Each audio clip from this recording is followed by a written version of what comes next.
ஜாகிர் ஷாவின் ஆட்சி காலம் வரை இந்தியாவுடனான நல்லுறவை ஆப்கானிஸ்தான் கொண்டிருந்தது.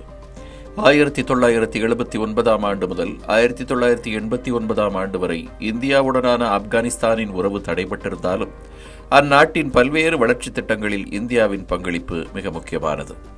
தாலிபனை ஒருபோதும் இந்தியா அங்கீகரிக்கவில்லை. ஆப்கானிஸ்தானில் 1990களின் மத்தியில் தாலிபான்களின் ஆட்சி அமைந்தபோது இந்தியா ஒருபோதும் அந்த நாட்டுடன் உறவு வைத்துக் கொள்ளவில்லை. ஆனாலும் ஆப்கானிஸ்தானில் அமைதி திரும்ப இந்தியா பாடுபட்டது. இந்தியன் ஏர்லைன்ஸ் விமானம் தீவிரவாதிகளால் கடத்தப்பட்டு காந்தகாருக்கு கொண்டு செல்லப்பட்ட போதுதான் இந்தியா தாலிபான்களுடன் முதலும் கடைசியுமாக பேச்சுவார்த்தை நடத்தியது. அதன்பின் இந்தியா எப்போதும் தாலிபான்களிடமிருந்து விலகியே இருந்தது. ஆப்கானிலிருந்து அமெரிக்க படைகள் திரும்ப அழைத்துக் கொள்ளப்படும் நடவடிக்கைக்கு முன்பு தோஹாவில் தாலிபான் தலைவர்களுடன் பேச்சுவார்த்தைகள் நடந்தன. அப்போதும் இந்தியா தாலிபான்களுடன் பேச்சுவார்த்தையில் ஈடுபடக்கூடாது என்று முடிவு செய்தது. சொல்லப்போனால் தாலிபான் தலைமையுடன் மறைமுக பேச்சுவார்த்தை நடத்தக்கூட இந்தியா மறுத்துவிட்டது. தாலிபானின் முந்தைய ஆட்சிக்கும் இப்போதைய ஆட்சிக்கும் உள்ள ஒரே வித்தியாசம், முந்தைய தாலிபான் ஆட்சி உலக நாடுகளால் அங்கீகரிக்கப்படவில்லை. ஆனால் இந்த முறை ரஷ்யா மற்றும் சீனா தாலிபானை அங்கீகரிக்கின்றன. அதனால்தான் பாதுகாப்பு மற்றும் இறையாண்மையை கருத்தில் கொண்டு இந்த முறை இந்தியா தாலிபான்களுடன் உறவை மேம்படுத்துவதை மிக முக்கியமானதாக கருதுகிறது.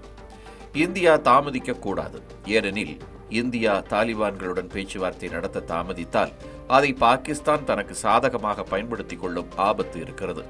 ஆகவேதான் இந்தியா இந்த முறை முந்திக் கொண்டது. அண்மையில் ஆப்கானிஸ்தான் மீது எல்லை தாண்டி பாகிஸ்தான் நடத்திய வான்வழி தாக்குதல்களை இந்தியா கண்டித்தது. இந்நிலையில் இந்திய வெளியுறவுத்துறை செயலாளர் விக்ரம் மிஸ்ரி ஆப்கானிஸ்தானின் தற்காலிக வெளியுறவுத்துறை அமைச்சர் மௌல்வி அமீர்கான் முக்தாக்கியை துபாயில் சந்தித்து பேச்சுவார்த்தை நடத்தியுள்ளார்.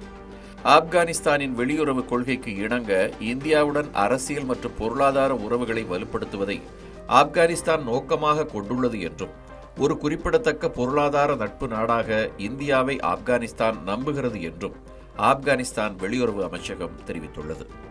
மேலும் ஈரானில் உள்ள சபகர் துறைமுகம் மூலம் வர்த்தகத்தை அதிகரிப்பது குறித்தும் விவாதிக்கப்பட்டதாகவும் ஆப்கானிஸ்தானின் கிரிக்கெட் விளையாட்டுக்கு இந்தியாவின் ஒத்துழைப்பை பெறுவது குறித்தும் பேசப்பட்டதாகவும் கூறப்பட்டுள்ளது. இந்திய வெளியுறவு அமைச்சகமும் ஆப்கானிஸ்தான் வளர்ச்சி திட்டங்களுக்கு உதவும் வகையில் இருநாட்டு வர்த்தக உறவுகளை மேம்படுத்துவதையும் பரிசீலித்து வருவதாக இந்தியா தெரிவித்திருக்கிறது. இதுவரை தாலிபான்களின் ஆட்சியின் கீழ் ஆப்கானிஸ்தானுக்கு 50,000 மெட்ரிக் டன் கோதுமை, 300 டன் மருந்துகள், 27 டன் பூகம்ப நிவாரண உதவி, 40,000 லிட்டர் பூச்சிக்கொல்லிகள், 100 million polio dose, 1.5 million dose Covid தடுப்பூசி, 1.2 டன் எழுதுபொருள் கருவிகள் உட்பட பல அத்தியாவசிய பொருட்களை மனிதாபிமான அடிப்படையில் ஆப்கானுக்கு இந்தியா அனுப்பியிருப்பது குறிப்பிடத்தக்கது.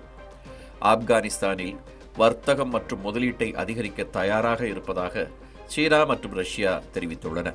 இந்த சூழலில் இந்தியா ஆப்கானிஸ்தான் இடையேயான இந்த உயர்மட்ட சந்திப்பு பாகிஸ்தானை மேலும் பலகீனமாக்கும் என்று கருதப்படுகிறது.